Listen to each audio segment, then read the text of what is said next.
Hey everyone, welcome back. Episode 8, Anxiety Warriors podcast. Woohoo! Thank you. Excited for this one.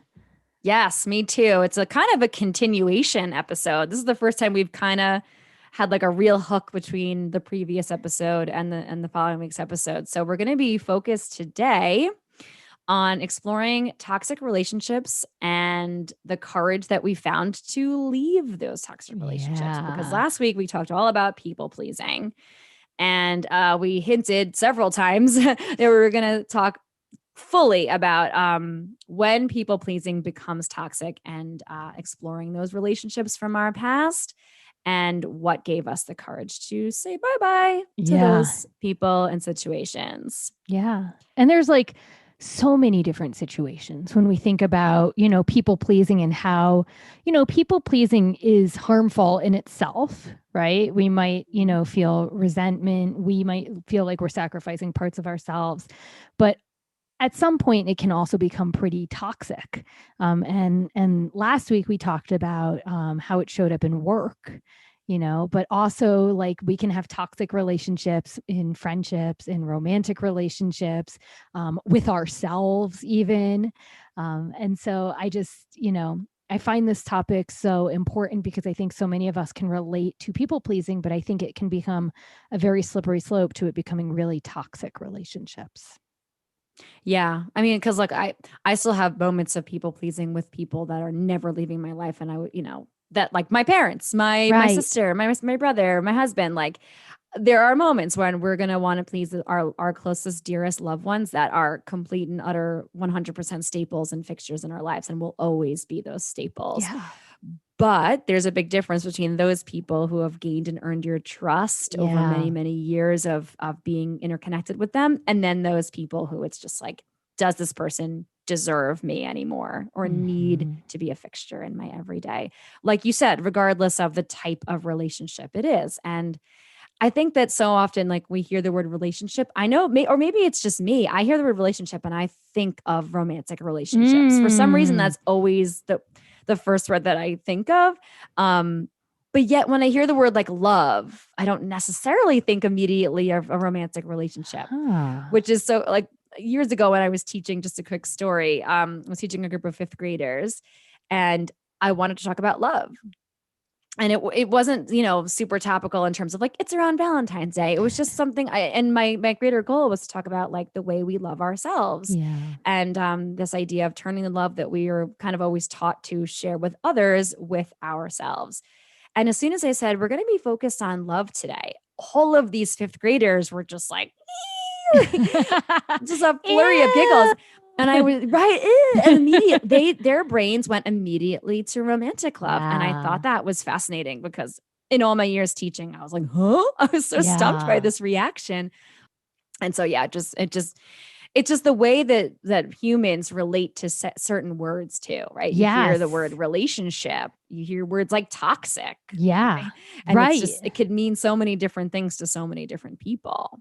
I love what you're saying. So we're gonna have to have another podcast about this because because right, we're using the same words, but we're having different definitions for them. Because for me, when I talk about relationships, I actually think, or when I hear relationships, I think about my relationship to my emotions, or my relationship to my body, or my relationship to money, or my relationship with friends or family, right? And so when I hear relationships, I usually think of it outside of romantic, and it's like all different areas of life. So I love that we use the same word, and it's like a pretty neutral word. Yeah. And but it's with so many things in life, so often when someone is telling me a story and they use a word and I have one, like I know I have a definition around that word, I'm like, tell me more about that, because I feel like I always want to know how they define certain words, because we think we're speaking the same language, but we're not always. Yes. Oh Yeah. my gosh. I love that. I love that thought too, because there are different Mhm. ways that we communicate physically, energetically, Yeah. verbally, certainly, right? That is so unique to each individual person, and Right. like what you're bringing to it is not necessarily what the person that you're in that relationship with Right. is thinking of it in the same way. And so I think that these thoughts really do go hand in hand with people pleasing, because what we think is also going to be pleasing and what people want from us may not Mhm. be anywhere near what they were Yes. seeking or expecting out of us. All right. So, Abby, share with Margot. us a story Yeah. surrounding a toxic relationship and how you went from being people pleaser, how it impacted Oh, you, why yeah. you stayed with this relationship, Yes. and yeah, how where you are now with it. Yeah. So, okay. So, sometimes I have a hard time making a choice on the stories to share. um and so I really debated between like three, like a work relationship and a friendship and a romantic relationship. Um because they were all toxic in different ways, but I decided to go with the romantic relationship. And so this was years ago. So basically, in 2006, I came back from traveling alone to Australia. And I had moved to Australia and I lived there for 6 months. And it was like the coolest part of my life at that point. I was super, super proud of it. And then I came back and like nothing had changed in where I was living in New York, right? Everyone was the same. No one else's life had. And it kind of put me in this rut where I felt stuck. I had just had this amazing experience. And then, like, now I'm going back to my, like, not well paid job. And some of my friends had moved away at that point. Like, just a lot of like sticky stuckness was coming up. And I started to like question my worth and what I was doing with my life. And then I met this guy and there was red flags right off the bat, right? Like right off the bat, like he, would say one thing and then do another. And so that was really confusing. Um, but I was in this part of my life where I wasn't feeling very good enough. I was feeling very confused. I didn't know what I wanted in my life at all. So I went for the ride and I ended up dating this guy for 2 years and it was absolutely horrendous. I tried to do everything to please him, and he could never be pleased. And so that included things like I never cleaned the house right. No matter how I cleaned the house, it was never good enough. It was never good enough. And I was told why, and I was pointed out all the ways that I did it wrong. Did he Um, clean the house? I'm sure he did at some point, but in the showing me of how to do it properly. Oh, Yeah, I see. yeah. I never cooked food right. Oh boy. Anytime I made food, and I was like, let's see, like maybe, I don't know, 24, 25. Like I was also pretty young, right? I had just been learning how to cook food and stuff, but and he was older. He was 9 years older than me.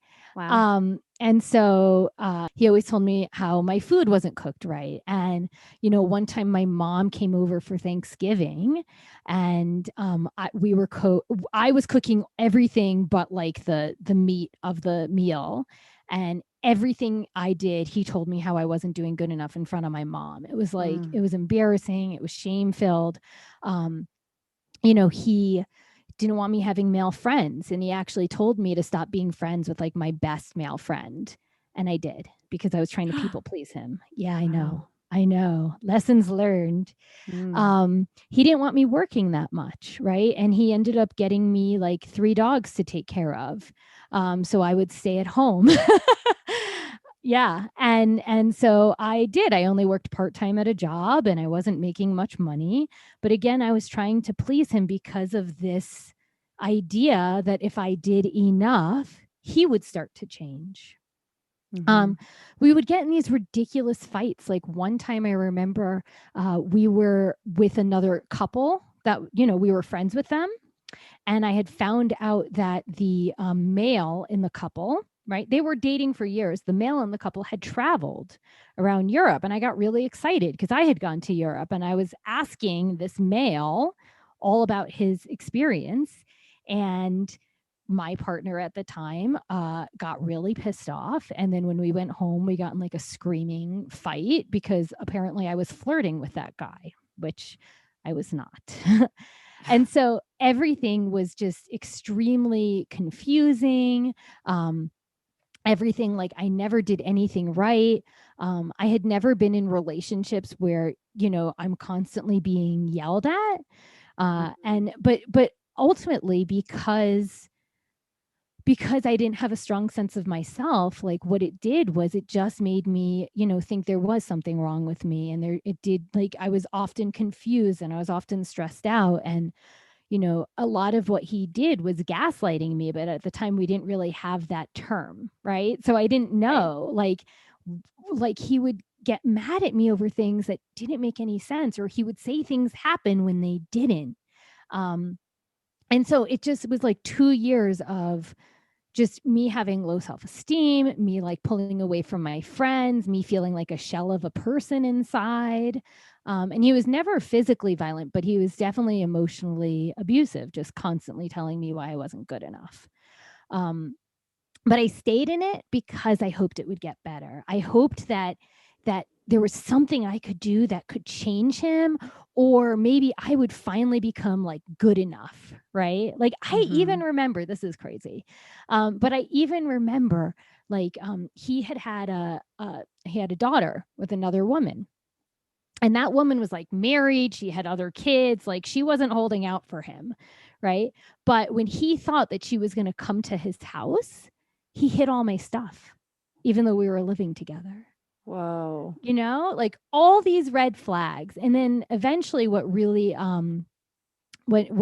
like started to cause this relationship to crumble was two parts. One was he didn't want me working that much, but he felt that I owed him for living together.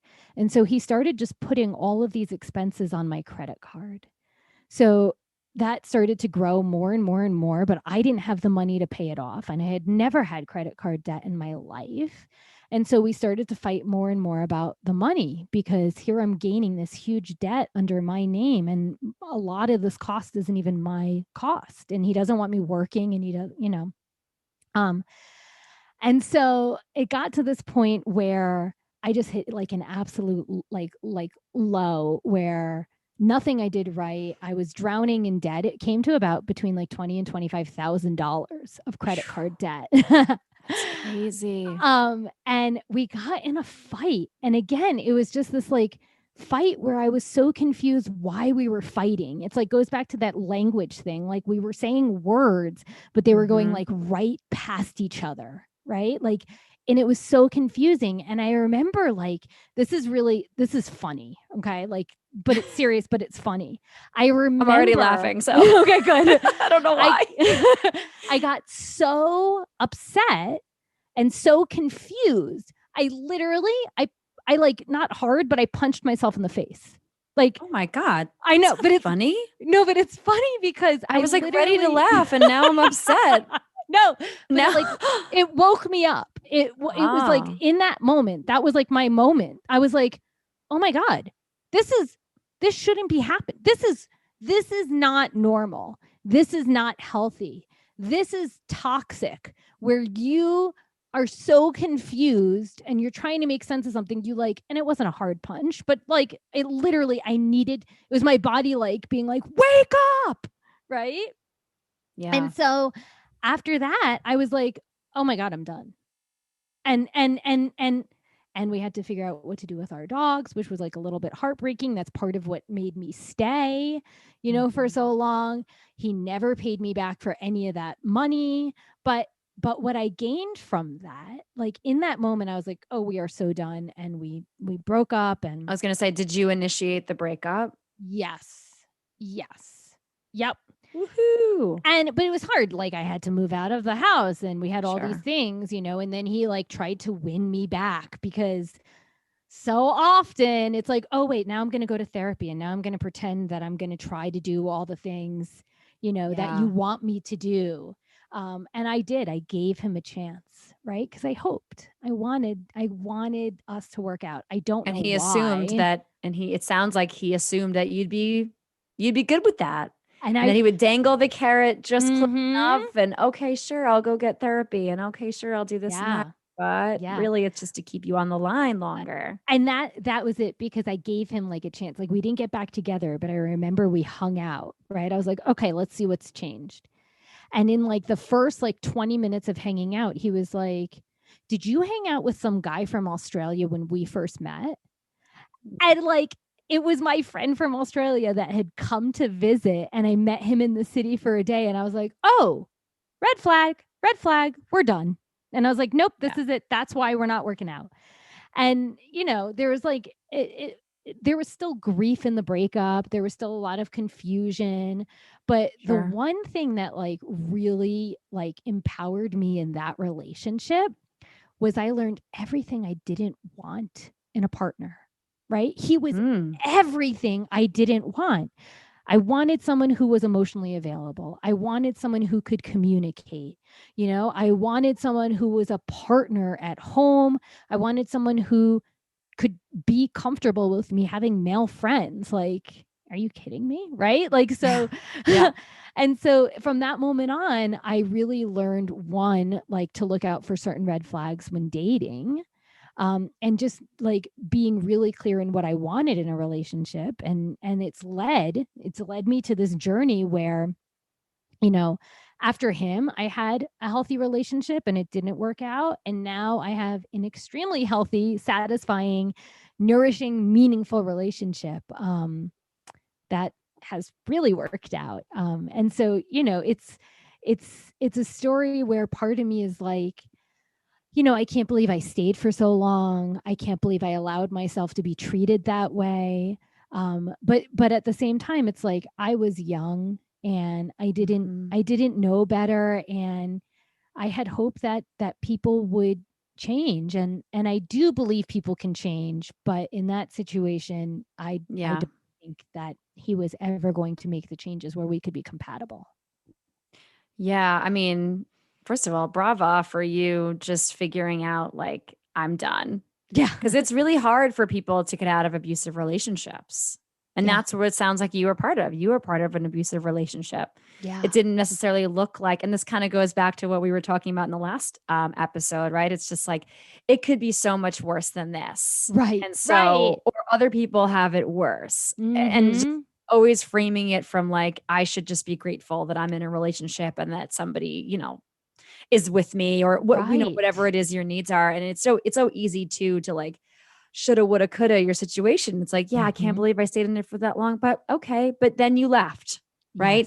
Yes. And we always grasp onto the, well, why did I do that for so long? Or I could have, I should have. But in the reality, you can't go back, can't Yeah. turn back the hands of time. And so just finding the joy and the pride and the empowering nature, like you just expressed, to say like, Right. but I came through it and I learned so So much. much. And yeah, it And was painful, but you yeah. learned.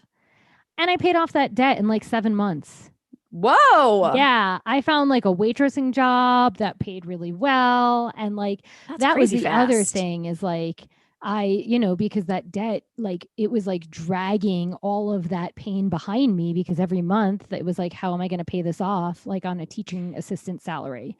It was a You form know? of controlling and manipulation that he Yes. had over you, right? Yeah. The fact that he used your credit cards to rack up debt. This was a way that he was trying to keep you on the leash, keep you Mhm. locked. Yeah. And clearly he had some severe insecurities, some Yeah. severe problems. It Yeah. sounds like he clearly was struggling with a lot of stuff Yeah. that it wasn't your job to unpack No. or And try that, to, I mean, especially not at that, 24 years old when he no. was older than that. That's an important part that you're really hitting on, was because he had a lot of trauma growing up, Mhm. right? He had a lot of hardship. And so the like compassionate, empathetic person in me wanted to help, wanted to fix, wanted to make his life better, Right. right? Wanted to make his life easier, right? Oh, me having a male friend stresses him out. Okay, let me make it easier, and say, "Hey bud, sorry, we got to until he's more comfortable with you, we got to like put our friendship on hold," and Right. Yeah. And everything became about serving his needs and Yes. in turn not serving your own. And the idea of letting go of whole relationships that you Hmm. had because of this Hmm. individual must have been really hard. Yeah. Probably sounds a little like codependency. And like, which is okay. I wasn't aware at that time. And I didn't know who I was. And I was afraid of being alone. And, and it's definitely made me a stronger person. Um, but the funny thing is based on what we were saying in our last episode about people pleasing and how it's like a lifelong journey, like I learned in my romantic relationships how to set boundaries and what I wanted. And yet I still allowed myself to get into like friendships and work relationships where did the people pleasing thing. And so It's that active it's practice. that active practice. I love it. Yeah. Yeah. I mean, interpersonal relationships are hard, Mm-hmm. period. Right. And just remembering, oh, this is just hard. Yeah. Understanding myself and other people is hard. It's a Yeah. practice. And you said you understood his past traumas and his experiences Mm-hmm. as had a rough, go of it maybe as a adolescent, but that wasn't your job to diagnose. And as much Yeah. as you tried to do all the things, like you said before, you were never going to be enough, No. clearly.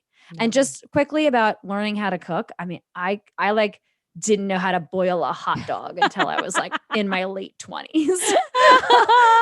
My husband Adam and I always joke that like we got those like food delivery boxes and like where Mm-hmm. they send you the food and all the recipe cards and you make the food, and that taught us how to cook in our late Yeah. 20s. And Yeah. that sort of, and then since then we cook all the time, we cook together, it's a thing. But like when I made the joke about the hot dog because there was literally a night where we called like three adults in our lives. Like my parents were out, we were at my parents' house, this is when we back when we were in our very early 20s, and I was just like, how do we make these hot dogs? He was like, I don't know. And so we called my parents. They didn't answer. Called his mom. She was like, are you serious right now? So yeah, don't expect Right. people out there that like, and anyway, what a ridiculous thing for somebody to be irritated by and to have to teach you the right way to cook things. It's like, Yeah. ugh, But get it was over never even like yourself. teaching. It was just Ugh, like, this is bad. Or, I mean, I don't even remember. I just remember right. nothing I did was good enough Nothing was ever. right. Yeah.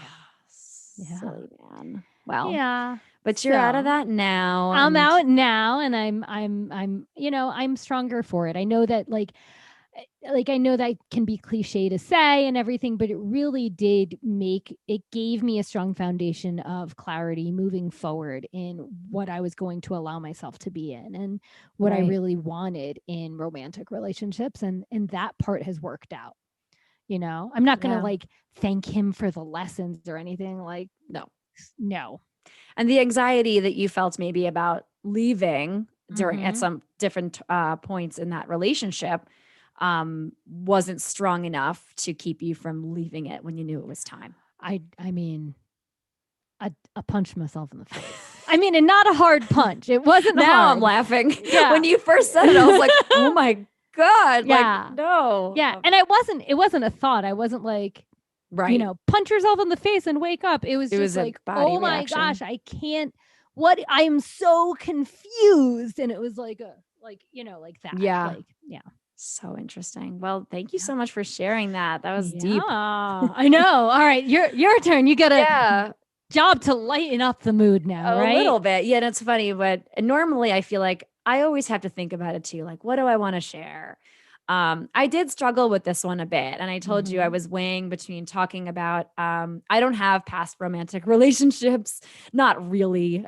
My husband and I have been together since we were teens. And so um I thought about definitely certain former friendships and just other types of relationships. But the one that I kept landing on, and it sort of has to do with what I was talking about last time, surrounding work toxicity. Mm-hmm. This I've had a lot more experience with in the course of my, career. Yeah. Um, and so, in the last episode, I talked about my relationship, how it ended with the camp that I worked for, and that was in 2012. And so this was a couple of years before that. So it's kind of before I had that aha moment with that Mhm. employer that I didn't have really, I guess, the emotional bandwidth to fully understand. When I had said that I was able to advocate for my needs and say, I'm having a mental health crisis right now. I'm unable to get out of bed with stress and anxiety about taking on this job in a couple of weeks. Yeah. I didn't have this kind of strength a couple of years prior. And so this was the first school that I had ever taught at right out of college. It was a universal pre-K in Queens. Mhm. Um, and I should have seen those red flags too right off the bat. The director of this program, it was a very small program, and it was just 2 classrooms. So there was only 4 of us and then the director. And the director, our leader, was a complete and utter hot mess. The Mm. dynamics were weird. The leadership was just piss poor. And this was my first job out of school. And Oh. I just felt Oh. utterly alone, completely unsupported, like I had to figure out everything about being a teacher on my own. And I know that everybody out there that's gone to college or higher education of some kind knows that you learn what to do when you're in school, but you don't really Mhm. learn what to do Mhm. once you're in, especially in education. In most careers, you get into a real job and it's nothing like what you were taught with those pretty textbooks. And, your professor just, oh, this is what you do in this situation. It's completely different. Yeah. You're in your early 20s and you're just trying to figure out and be the best person you can be at a job. But no support, figure everything out on my own. Luckily, the other head teacher was very, very kind and helpful and supportive. We got on really, really Mm. well. We became very friendly, and I felt like I could rely on her, and she helped me out as much as she could. But the teaching assistants knew each other; they were related, and one of them was much, much older. She was at the time in her, I think, her 60s, maybe, and the younger one was, I think, maybe in her early 30s.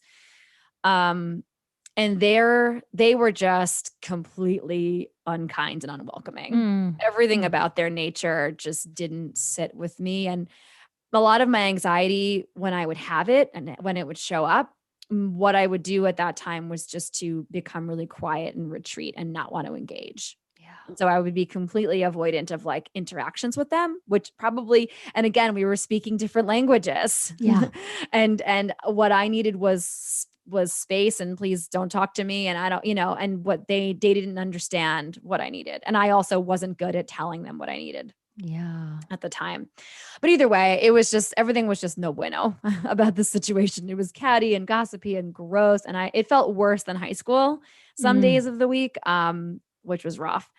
And so how it affected me was just that I woke up every day for almost the entire time working there, which was 2 school years, with Mm. a knot in my stomach. Yeah. Just going Oh. to a place where I felt alone. I went to work every day, disconnected from my body, which Yeah. now I can't even fathom how I was able to function. When Mhm. like you're in the middle of a situation, you don't really feel it anyway. But then Yeah. years later, you're just like, how did I even, how was I able to drive my car? Right. How was I Right. able to like, carry on a conversation when I got home or like get Right. my grad school homework done? Because I was also in grad school. So it was kind of like Mm. get up at 6 a.m., get to school to school started at 8 o'clock, didn't leave until 4 o'clock, Yeah. drove back from Queens to Brookville to go to night school to go to get Mm. my graduate degree. And so I get Oh. home at like 9 p.m. Right. every day of the week. And It's do it like, again. how did I do all of that? No clue. But honestly, the reason why I stayed in this just like hellhole of a job was because I knew how hard it was to be a teacher in New York, to find a teaching job. Where I Mm. live on Long Island is nearly impossible. For every one job, there are about 1,000 applicants. Wow. That's not an exaggeration. I mean, and that was years ago. Who knows what it's like now? I don't really Right. know, but I just again, like I said to everybody in the last episode, I felt like I should just feel grateful to be Yes. working. Yep. And I worried my parents, right? I worried, even though again, they weren't putting any pressure on me. I didn't want to disappoint anyone from like, this is my first job out of school. I can't just say I can't do this and leave Yeah. and then do what? Right? Like, what am I going to do Right. for the rest of my year? Um, they never express any disappointment or like, Margot, you got to push through and keep going. But again, in my people pleasing brain, it's Mhm. like, not only do I need to keep doing everything, jumping through those hoops and doing everything I can to keep my job and be grateful, quote unquote, for it. But I didn't want to disappoint any of the people I really loved in my life, even though, again, Yeah. they would have supported me no matter what I did. And so after those 2 years, when I finally hit that physical wall of just, I can't do this anymore, no matter what, come hell or high Yeah. water, I need to figure out a way to not have to return to this job next year. And so luckily it was, it was the end of the school year. And I was just kind of like, okay, I'm going to commit my whole summer to trying to find a new job come fall. And the courage, I think, was just being completely at my wit's end and knowing that something new might be really Mm. scary because I always struggled with change in that way too.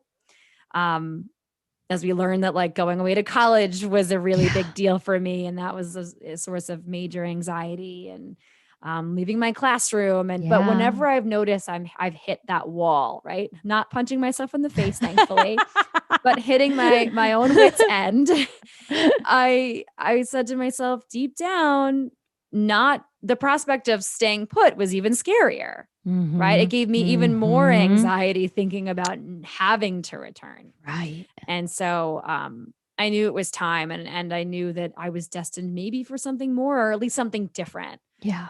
And yeah, and how's my life changed since then? Well, I found the courage to leave toxic relationships over and over again in the Yeah. workplace.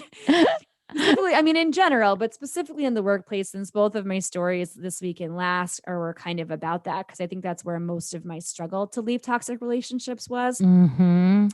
And you and I talked about this beforehand. It was like, I never really had a hard time leaving toxic friendships. Mhm. It didn't occur to me to just not say goodbye to those people. Right. Right. I guess luckily I'll look at that as a positive thing. Maybe it's bad that I was easily able to let go of folks. But to me, I didn't feel alone. And so Right. I knew I had myself, I knew I had my core group, my friends, my family. And so whenever I found that I've hit that wit's end, it's time to move on. I always find the courage. And it's taught me to be even more courageous in knowing what's really true for me and what's not, who are the type of people I want to be connected with in work and in life Yeah. or not. And knowing that there's always something different or better that can possibly be had, something truer, a truer, more beautiful version of my workplace or truer, Yeah. more beautiful version of my relationships with others. Right. Um, yeah. Oh my So gosh. that was it. I mean, there's so many pieces that I want to like dissect in this. but I want to highlight first of all, I love how you're like, I went to school and then like they tell you all these pretty things and then applying it like doesn't work. And it's Wow. so true. It's like, again, I just want to like hit on the fact that like we are missing so many skills in school. We never learn boundary setting. We never learn like how to like advocate for your needs. We never learn like how to communicate with other people when they're being snotty, to put it nicely, towards us in the workplace. Like, like there's so many different pieces in that I just think Yeah, is the so social important. emotional piece, Yes. right? It was never emphasized as a kid and as Yeah. a teen or as an adolescent. It was always just deal with that outside of school, Mm-hmm. right? Learn that on your own, or that's your parents' role. And I suppose that there's some truth in that, but we know as educators, both from the classroom education and yoga and mindfulness teachers, that the school where the kids are spending most of their time, really, Yeah. it needs to be, and that's where a lot of their interpersonal relationship building happens in the Yes. school setting. And so Yeah. having it be a much bigger part of what kids are taught, Right. right? Yeah. Right. That it's okay to say no, that you can set boundaries. How do you problem solve problems? Just all of that. So like that part when you were saying at the beginning, I felt was really just really deserved a lot of attention because for anyone struggling with anxiety or setting boundaries or people pleasing or being in toxic relationships, like we weren't taught a different way. We just kind of learned based on whatever was happening in our like elementary and teenage brains and how other people did it. um but I also just really love how that moment informed how you learned how to set boundaries in other experiences, especially around work. Like you took that lesson. And Hmm. I love also just the piece about how you knew to set the boundary in the people pleasing story, you waited because you still wanted to people please. And I love this, Yeah. like, relationship between people pleasing and boundary setting and red flags and saying no and leaving toxic relationships, because there's like, it's also enmeshed, and Yes. so, like, you knew I should set a boundary, and yet the people pleasing part of you came up in the people pleasing story. But I just, yeah, there's so many parts I want to talk I about. know there's no time. There's Yeah. no time. But yeah, I just as like if we can leave anyone with the parting thoughts, right? It's like while we're so busy pleasing other people, trying to Yeah. leave everyone around us happy and smiling and feeling really good, while having sort of a deep turmoil or a discontent or those deep feelings that we want to keep to ourselves because of the fear of causing discomfort or pain or irritation from the people around us, that it's like, who are we really serving if we aren't served first? Yeah. Are we able to show up for anyone in a real and true and beautiful way if we aren't feeling safe, secure, in solid relationships with ourselves, with the people in our lives, with our coworkers, with our bosses? Mhm. Yeah, and it's all a mess, a messy mesh. Like Yeah.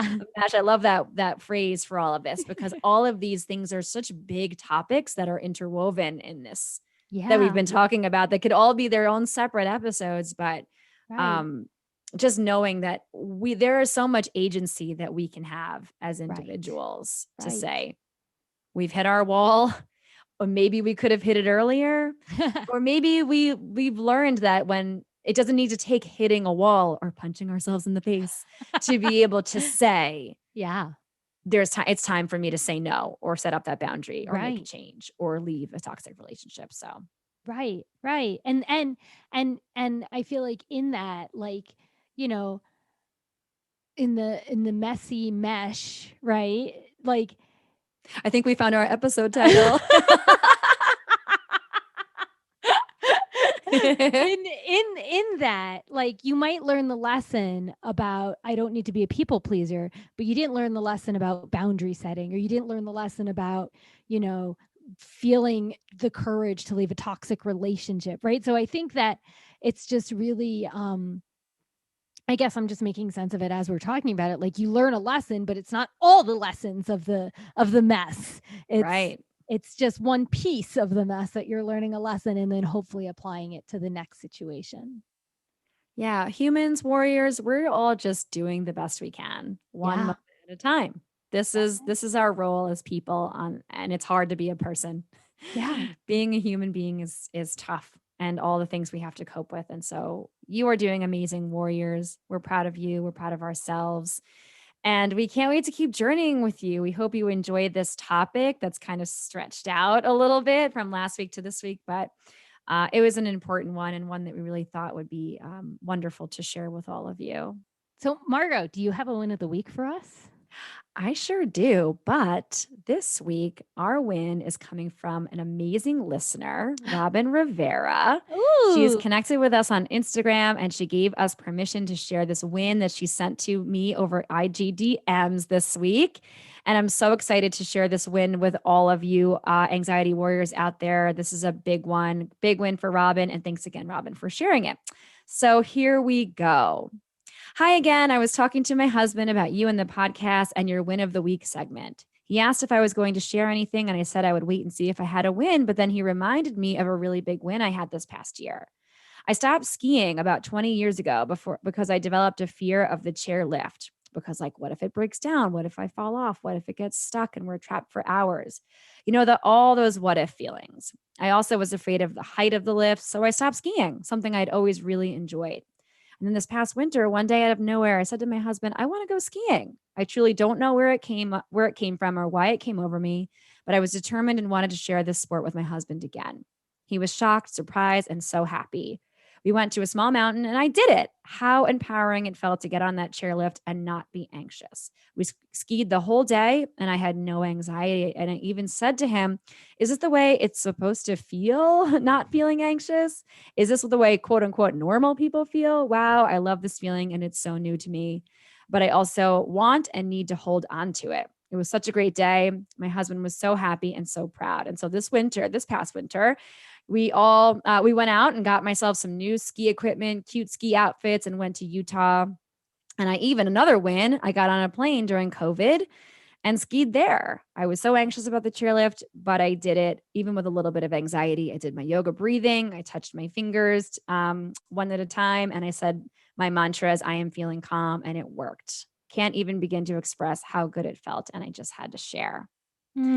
So many twinkle fingers and sparkle and shine to Robin. It's amazing. So impressed. Such a big win. And I love that it was just this moment of like, I'm ready. Yeah. After 20 years. Yeah.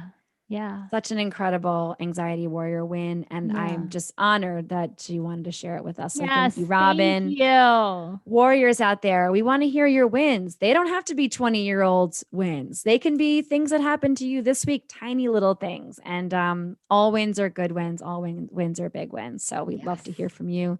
Shoot us an email, anxietywarriorspodcast@gmail.com, or hit us up on IG, Anxiety Warriors Podcast, and shout us out. Let us know what is going on in your lives.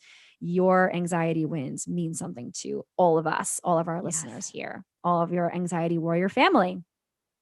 Thank you all so much for being here. We love you, warriors. Yes, we're so grateful you're here. We love you. Till next time.